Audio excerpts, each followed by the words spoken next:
দক্ষিণী সুপারস্টার নাগা অর্জুন ও বলিউড অভিনেত্রী তাবুর প্রেমের গল্প কারোর অজানা নয়। শুধু 90 দশকেই নয়, বর্তমান সময়েও তাদের প্রেমের সম্পর্ক নিয়ে হয় জোর চর্চা।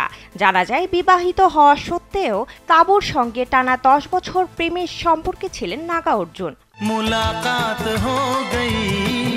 নাগা অর্জুনের প্রেমে এতটাই মজে ছিলেন তাবু যে বিবাহিত জানা সত্ত্বেও মুম্বাই ছেড়ে হায়দ্রাবাদে পাড়ি জমিয়েছিলেন তিনি। শুধু তাই নয়, এই দক্ষিণী সুপারস্টারকে বিয়ে করতে চেয়েছিলেন এই অভিনেত্রী। প্রায় 1 দশক অপেক্ষা করেও শেষ পর্যন্ত পূর্ণতা পায়নি সেই সম্পর্ক। একটা পর্যায়ে গিয়ে তাবু বুঝতে পারেন নাগা অর্জুন তার স্ত্রী অমলা আক্কিনেনিকে ডিভোর্স দিয়ে তাকে বিয়ে করবেন না। স্যান্ডেলিনা সো রূপচর্চায় আভিজাত্য, যার কারণে অপেক্ষা করার কোনো মানে হয় না এবং সেই সম্পর্ক থেকে বেরিয়ে আসেন এই অভিনেত্রী। তবে এখনও মন থেকে মুছে ফেলতে পারেননি নাগা অর্জুনকে।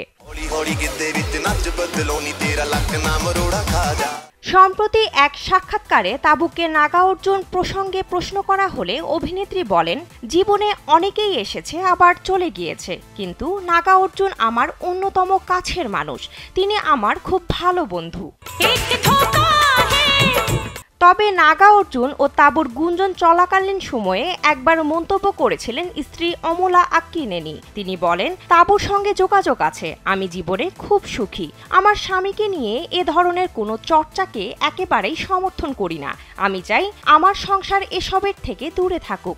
এ ধরনের খবর একেবারেই মিথ্যে। 1998 সালের আভিরা মা আভিরে নামক তেলুগু সিনেমায় কাজ করতে গিয়ে তাবুর সঙ্গে পরিচিত হন নাগা অর্জুন। এরপর শুটিং করতে গিয়েই তাবুর সঙ্গে পরকীয়ায় জড়িয়ে পড়েন এই দক্ষিণী সুপারস্টার। বিনোদন ডেস্ক, কালবেলা।